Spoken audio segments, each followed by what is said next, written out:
täna siis lähme lõpuks golfiga Dünole.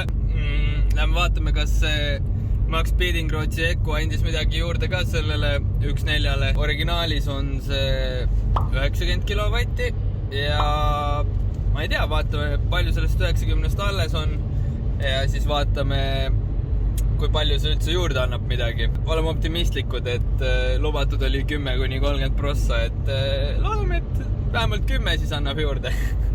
Aga lähme alguses peseme ära selle auto, sest et siin on väga märg olnud vahepeal ja ütleme niimoodi, et see garaaži esine on väga sopane, nii et mu auto on päris paras sopaonnik praegult. Aga jaa, lähme peseme ära, paneme veits kütet ja siis lähme Badass Partsi Dünole ja vaatame, mis saab.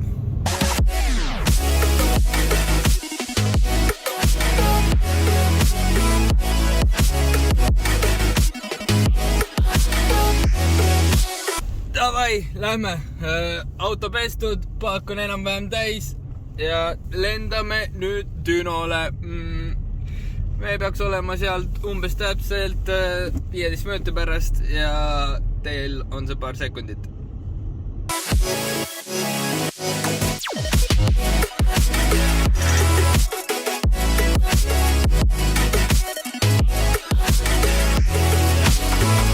Ma jõudsin nüüd siia kohale ja ma tagurdan nüüd sinna sisse. Miks ma täna kuidagi väga palju vlogin sõitma saan? Ma ei ole ammu siukest vlogi teinud, kus ma sõidan kuhugi. Aga lähme vaatame, mis see golf teeb siis.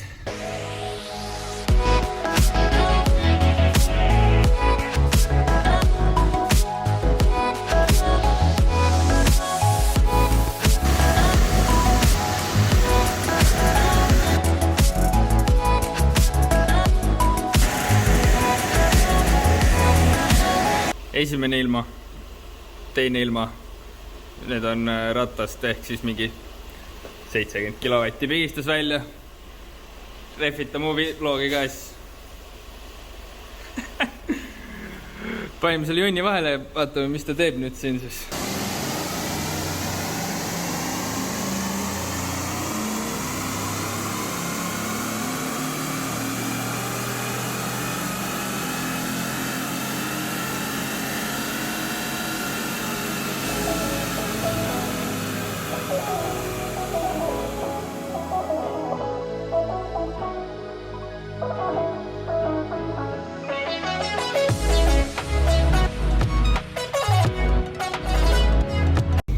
Ma sõidan praegult kodu poole ja ta paneb mulle need Düno graafikud meilile ja siis vaatame need Düno tulemused üle, aga ütleme niimoodi, et ma olen sitaks positiivselt üllatunud ja ma ei oodanud, et see üldse midagi annab, aga ma kohe jõuan koju ja siis vaatame täpsemalt üle, mis seal näitab. Jõudsime nüüd koju tagasi ja vaatame need Düno tulemused üle, et mis nad siis näitavad seal. Et alguses ma näitan üldse, mis asi see on, mis ma sinna vahele panin ja mida see üldse lubab ja siis vaatame, kui hästi ta oma lubadust täitis. Et läks vahele see sama Eco asi siis Chip Tuning for Audi A3 või siis Volkswagen 1.4 DSi. See sama karp maksab siis 112 eurot praegult soodukaga ning terve rida autosi, millele see siis sobib, et see lähebki vaakgruppi 1.4-dele. Väidetavalt siis 10–30 prossa hobujõutõusu, 15–30 prossa väändet ja kütuse kulu peaks 5–10% langema. Selle kütuse kulu osa pealt ma ei oska veel päris täpselt rääkida, sellepärast et ma ei ole väga rahulikult sõitnud. Kogu aeg on siuke tunne, et nagu, kas see nagu annab see džip midagi või mitte, siis on vaja vaata veits rohkem vajutada, et näha, kas annab või mitte. Ütleme, et see, mis üleüldist sõitu seal loeb, see on natuke langenud, see, mis natuke lühemat sõitu loeb, see on suht sama, nii et ma ei oska veel kommenteerida, ma pean veits pikemalt sõitma sellega.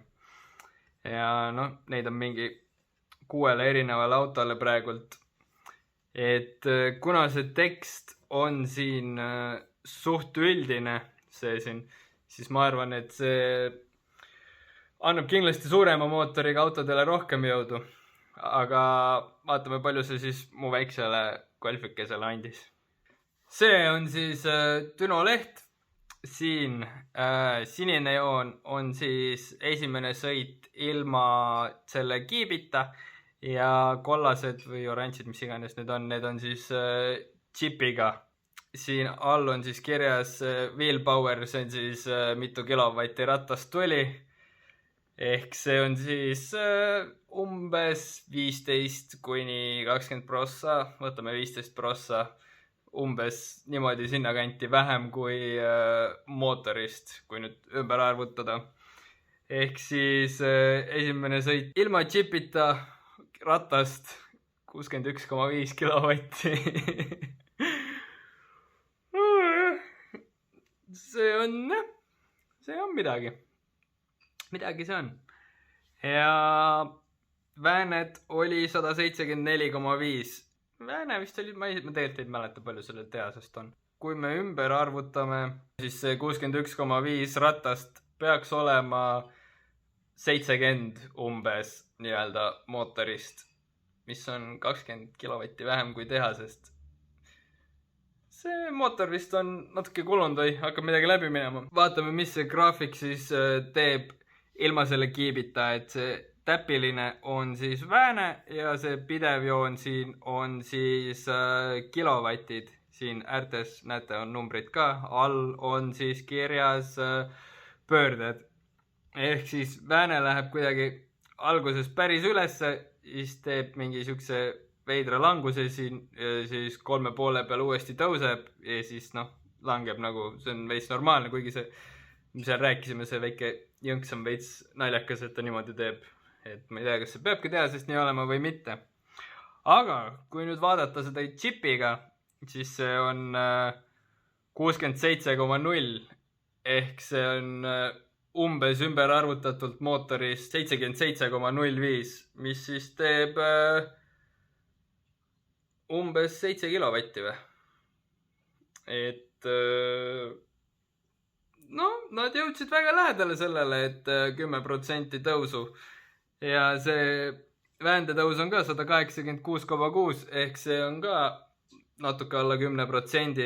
Et see, et ma tundsin, et ta nagu kiirendab paremini, on vist, ei olnud vist ainult sellest, et ma teadsin, et see on vahel, vaid ta tundus ka veits, et ta kiirendab paremini.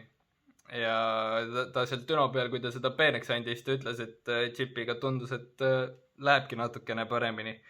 Mitte, et see nüüd mingi retsilt suur vahe oleks, aga ega ma ei teagi, palju sealt 1/4 seda vahet välja pigistada. Aga kui vaadata kilovatti, siis nad tõusevad suht samamoodi ja 2000 peal jätkab see chipi oma tõusmist ja siis ta ongi, peaaegu stabiilselt ongi niimoodi umbes 10% võrra kõrgemal ja siis lõpus läheb alla tagasi, et siuksed tulemused ma sellest sain. Ütlen ausalt, ma üldse ei oodanud seda. Seepärast, et kõik, kellele ma rääkisin ja kõik, kes seda videot vaatasid, keegi ei oodanud või keegi ei arvanud sellest midagi, kõik ütlesid, et see nagu nii ei anna midagi ning tõenäoliselt jookseb see mootor kokku. Aga ma ei tea, siiani pole kokku jooksnud ja graafik näitab, et midagi ta ikkagi andis, nii et ma ütlen nii palju, et eks igaüks teeb siis oma järelduse sellest, et kas ta tahab seda oma autole külge panna või mitte, aga ma arvan, et ma jätan selle külge, et ma ei näe põhjust, miks ma peaksin selle ära võtma. Soti eest umbes 10% tõusu. Jah, nii odavalt vist kuskil päris chipi ei saa, nii et ma arvan, et see on siuke igaühe enda otsustada. Aga jah, nii palju siis sellest, sai lõpuks chipi teema ühele poole. Järgmine nädal siis jätkame jälle Bemmiga, vaatab, äkki viitsib selle garaažiga ka midagi teha, kuna pole seal pikalt enam midagi teinud. Ja ongi minu poolt kõik, et nagu alati, like, share, subscribe ja näeme fucking järgmine kord.